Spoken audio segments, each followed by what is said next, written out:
Example 1, finding square roots of a perfect square. Math with Mr. Williams. Find the two square roots of 49. Okay, so we're talking about perfect squares. That means we can use a multiplication table. So let's go ahead and find 49. There we go. We can quickly see it lines up with 7. All right, so that means that 7 squared is going to give me 49. Now, since they're asking for two square roots, that I could also use negative 7 squared would give me 49. All right, so let's go ahead and test that out. So 7 times 7, we know is 49. And if we write down negative 7 times a negative 7, two negative numbers gives me a positive number, so a positive 49. So our two square roots would be negative 7 and positive 7 for our answer.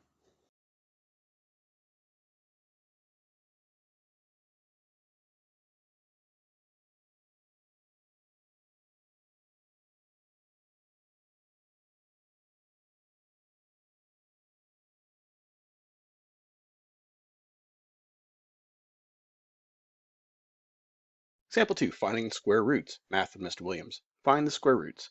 So for A, we have the square root of 25. So we go for our multiplication table, we find 25.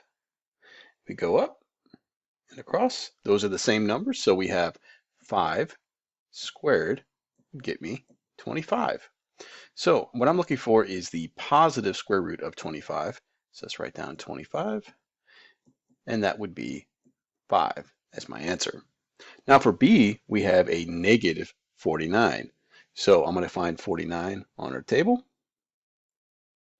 go up and across, and we can see that 7 squared, two of the same number, would get me 49.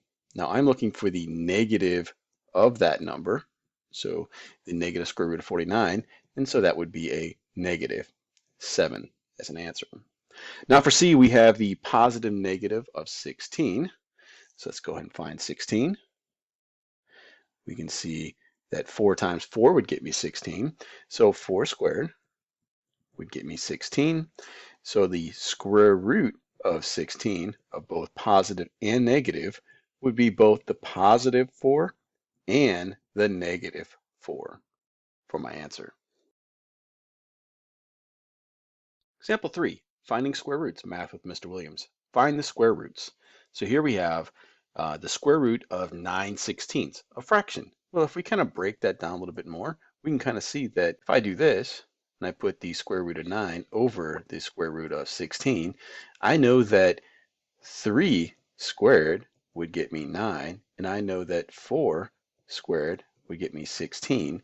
So I can kind of break it down a little bit more and put that if I had 3 over 4 and I squared that, so 3 times 3 and 4 times 4, I would end up with my 9 over 16. So if I'm looking for the square root of 9 over 16, that would be 3/4 as my answer. Example 4, evaluating expressions involving square roots. Math with Mr. Williams. Evaluate each expression. So for A, we have 5 times the square root of 36 plus 7. Okay, so the first thing we need to do is evaluate the square root. So let's go find 36 on our multiplication table. Oh, I found it. All right, so we have 5 times, now square root of 36 will just be 6 plus 7. And according to order of operations next would be the multiplication. So 5 times 6 would get me 30. Bring down to plus 7. 30 plus 7 is 37. All right, so let's go on to the next one. So we have 1/4 plus the square root of 18 over 2. So I'm not going to mess with the 1/4 yet, so I'm going to put 1/4 plus, with that square root of 18 over 2, well, I can just do my division in the middle of it. So we have 18 divided by 2, which would get me the square root of 9. And I know that 9 is a perfect square, so let's go ahead and find 9. And we know that works for 3 times 3. So I can change this to 1/4 plus 3.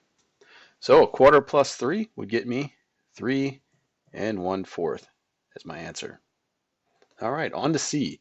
So we have the square root of 81, but then it's squared. That is an inverse operation there. So the actual square and the square root cancel itself out, giving us 81 minus 5.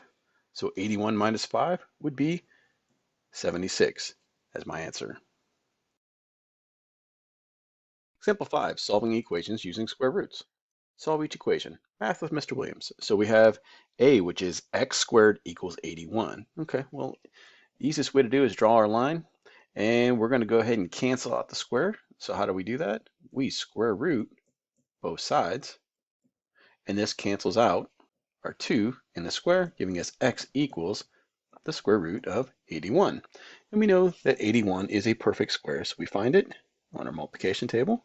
It goes right across 9 and 9. So x equals the positive and negative version of 9. All right, so let's go on to B. We have 3a squared equals 48. So we draw our line of equality here. I see I can cancel out the 3 to begin with, so I see it's being multiplied, so I'm going to divide by 3 on both sides. A squared equals 48 divided by 3 is 16. So now I need to go ahead and find the square root of that.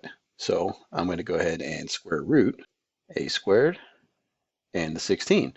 Now what that does is that cancels out the 2 and the square root, giving me a on that side equals the square root of 16. And we know that 16 is a perfect square.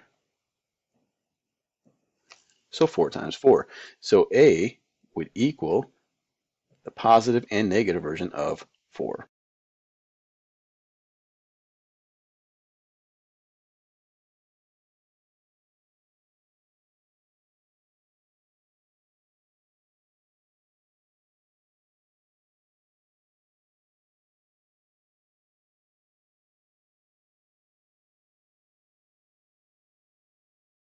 Six, finding cube roots. Math with Mr. Williams. Find each cube root.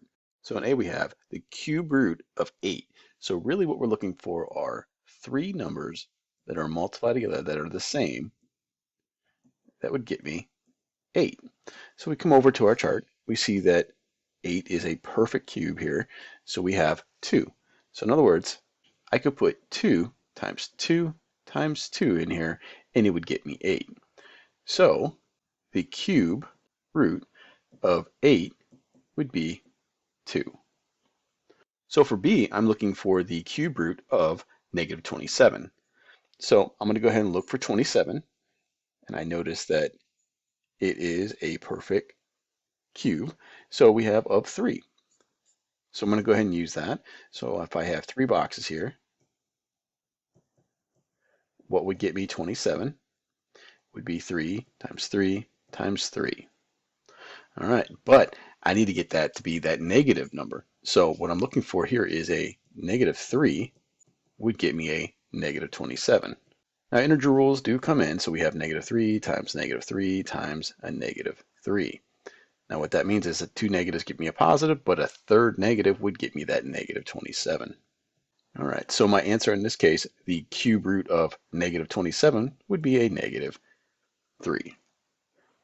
All right, so C, it's a fraction. I have the cube root of 1 over 64. So what I'm looking for here is the cube root of 1, and I'm looking for the cube root of a 64. So if I go over to my table, I can find 1. Well, that's just 1. So the cube root would be 1. And the 64, well, that's just 4.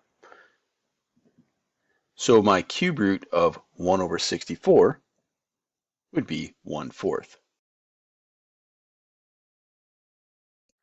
Example 7, evaluating expressions involving cube roots. Math with Mr. Williams. Evaluate each expression. So for A, we have 2 times the cube root of a negative 216. Well, if we use our table, we can see that 216, that cube root is going to be a 6.